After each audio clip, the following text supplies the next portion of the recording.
जन्माला घालताना कोणाला गुन्हेगार म्हणून जात धर्म पंथ कधी बघत नसतो. आणि हे असं असताना हा बोलण्याचा उद्देश माझा असा असतो की मी त्याला जाणून घेत असतो की हा कसा आहे. म्हणजे हॅबिच्युअल क्रिमिनलशी मी देखील बोलतो. म्हणजे यू विल सरप्राईज राजू की मी या कोर्टात जातो. मी बडाई म्हणून सांगत नाही, गणेशने पाहिलं असेल तेव्हा सगळे गुंड बाहेरून कोर्टातले जे असतात ते उभे राहतात, नमस्ते दादा, नमस्ते साहेब, नमस्ते साहेब. म्हणजे मी सुपर डॉनच्या स्टाईलने चालतो, मागे आमचे एसपीचे लोक असतात. हा रिस्पेक्ट आहे, हा भीती नाही माझी. हा रिस्पेक्ट कमावल्यामुळेच मी इतकं स्पष्टपणे. आणि उदाहरण देतो, मी आणायचं परत आज विसरलो. अबू सालेम तुम्हाला माहिती असेल प्रदीप जैनच्या खटल्यामध्ये, ही गोष्ट तुम्हाला नसेल माहिती, दर्शकांकरता सांगतो ही, आणि त्याचं माझं लाईव्ह एव्हिडन्स आहे. अबू सालेमच्या विरुद्ध आरोप होता प्रदीप जैनचा खून केला.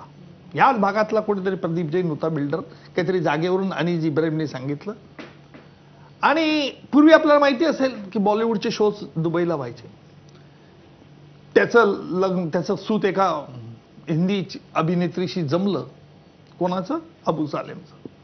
अबू सालेमशी सूत जमल्यानंतर अबू सालेमने लग्न करायचं ठरवलं तिच्याशी. तिच्याशी ठरवल्यानंतर अनिस इब्राहिमची सवय माहिती आहे.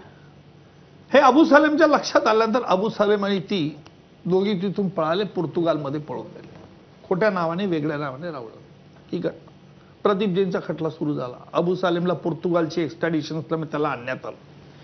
मी हा खटला बघितल्यानंतर मी अबू सालेमला ज्यावेळेला आणलं तेव्हा मी पाहिलं, मी शॉक झालो की अबू सालेमचं पिक्चर आपण यापूर्वी बघितलं असेल, एवढी दाढी, डोक्यावर टोपी, एवढंच बघत होतो. दाऊद इब्राहिम म्हटलं म्हणजे आपल्याला काय दिसतं, क्रिकेटची कॉमेंट्री मॅच बघताना गॉगल छोटा राजन आणि तो असं बघतायत अशा रीतीने ते आहे. खरा दाऊद कसा दिसतोय कोणीच पाहिलं नाही आणि कोणी पिक्चर तुम्हालाही माहिती नाही. दाऊद म्हणला म्हणजे तुम्ही तो फोटो टाकता. आता हे असताना मी चाट पडलो की हा स्मार्ट पोरगा म्हणून ही पोरगी त्याच्या प्रेमात पडलेली दिसते. मग मी त्याला म्हटलं, क्यों अबू कैसा हो, क्या पिताजी क्या करते. तर मगरुरी तर प्रत्येक गुन्हेगाराचा इगो आडो हा असतोच. आता मला हिस्ट्री वाचण्याची सवय. मी आमच्या लोकांकडनं हिस्ट्री घेतो की हा गुन्हेगाराची पार्श्वभूमी काय. आता हे घेतल्यानंतर माझ्या हे लक्षात आलं की हा याचा बाप वकील होता उत्तर प्रदेशमध्ये. हा धागा पकडला मी आणि मी त्याला म्हटलं, अभ्या. आता अभ्या का म्हणण्याचा उद्देश असा आहे,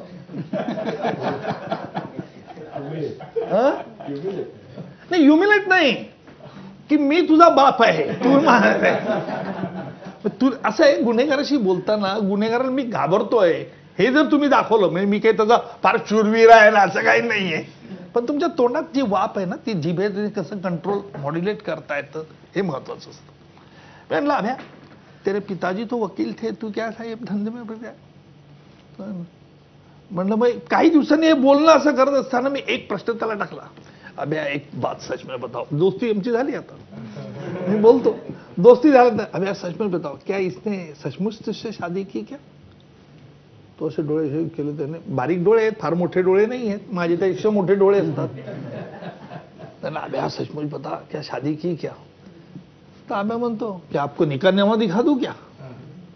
नहीं यार नहीं. बोले सवाल करने का एक कारण था. बोले क्या कारण है. मतलब कल मैंने बिग बॉस देखा यार, और बिग बॉस में उस लड़की को मैंने देखा और किसी के साथ तो इश्क लड़ा रही थी. तो उन्हें आपने देखा. मतलब हाँ, तुम्हाला माहिती आहे ना मी नावं घेत नाही कोणाची. इश्क लड़ा रही थी. तो बोले कल देखो वापस. बोले मला कल देखो. आता अशी स्टोरी म्हणतात, मला माहित नाही की बिग बॉस इथे त्याचं शूटिंग होतं.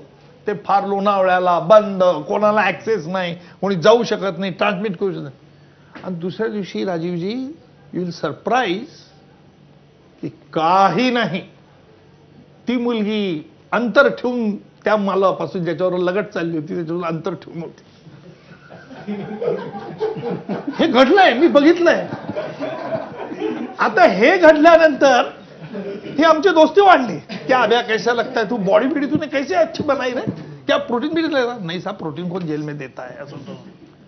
आता हे झाल्यानंतर प्रोटीन बिडी देता मी आर्ग्युमेंटला उभं राहिलो. आता कोणाचंही, मी जर तुमच्याशी नेहमी गोड बोलत असता तर तुम्हाला वाटेल उज्ज्वल निकम आपले मित्र आहेत, फार चांगलं सांगतात, गोड बोलतात. साहजिक इम्प्रेशन होतं. हे इम्प्रेशन त्याच्या डोक्यामध्ये मनामध्ये क्रिएट झालं होतं. मी त्याला म्हटलं आणि आर्ग्युमेंटला त्याच्या विरुद्ध सुद्धा म्हटलं he is a merchant of death.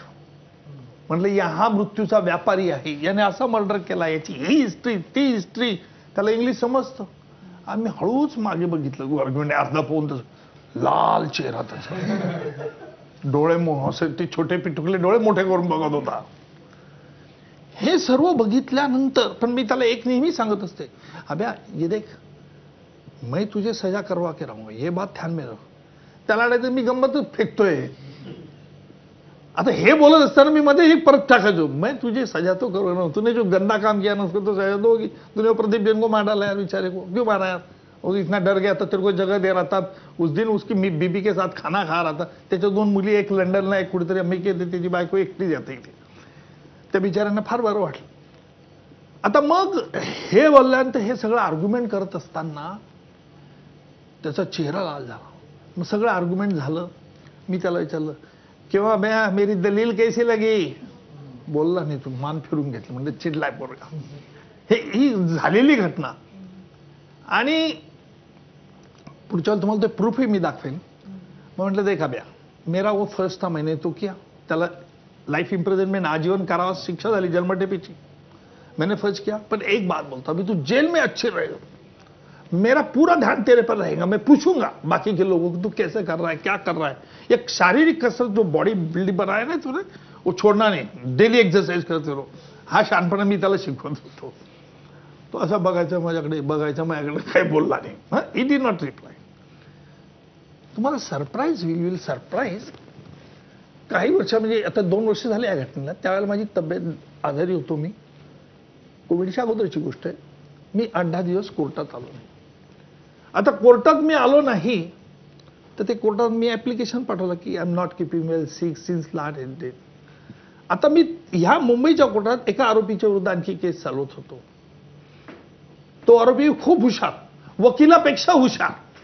तो पूर्वी एजन्सीचं काम करायचा, म्हणजे आमच्या सेंट्रल एजन्सीचं काम करायचं, नंतर तो मर्डर करायला लागला, असं त्याचा रेकॉर्ड दाखवतो. तो पांढरा शर्ट, कोट, पॅन्ट बिंट घालून तो स्वतः क्रॉस करतो साक्षीदारांना. खरोखर हुशार. म्हणजे मी त्याच्यासारखा बुद्धिमान पोरगा बघितला नाही तो आरोपीला. आता हा आरोपी जर म्हणजे कॉम्पिटेटिव्ह एक्झामला बसला तर हा IAS पोरगा झाला असता. इतका हुशार आहे तो मुलगा. पण गुन्हेगारीकडे वळला. आणि गुन्हेगारीकडे वळल्यानंतर सापडला शेवटी गुन्हा केला तर सापडतो. त्याच्याबरोबर त्याने हे अबू सालेमचं नंतर पत्र आणलं. आता अबू सालेमने काय लिहिलं की साहब आप जैसे इंसान नहीं, आप अच्छे हो, आप बीमार गिर गए, मुझे बहुत बुरा लगा कि आप अच्छे वकील हो, ये करो, और इतना सा भी आपका कुछ काम होगा तो मुझे बोल दीजिए साहब. म्हणजे कोणाचं काही करायचं असेल तर मला सांगा, असं इनडायरेक्ट ऑफर. हा बदल जो आहे ना आमूलाग्र, हा कशामुळे होतो. याला आमूलाग्र म्हणजे तुम्ही मला मगाशी म्हणाला की उज्ज्वल निकम नेहमी कायद्याची भाषा बोलतात. नाही, मी कायद्याबरोबर काळजाची देखील भाषा बोलतो. आणि ही काळजाची भाषा प्रत्येकाबरोबर बोलत असतो. नाही तर मीडियाचे लोक काय तुम्ही कमी आहात का. तुम्ही इतक्या केसेस जिंकता, तुम्ही हरल्याची काही उदाहरण. हारलोय ना. नाही, मला असं विचारायचं होतं की म्हणजे तुम्ही ज्या जिंकणाऱ्या केसेस आहेत त्याच घेता का अवघड केसेस, असं कसं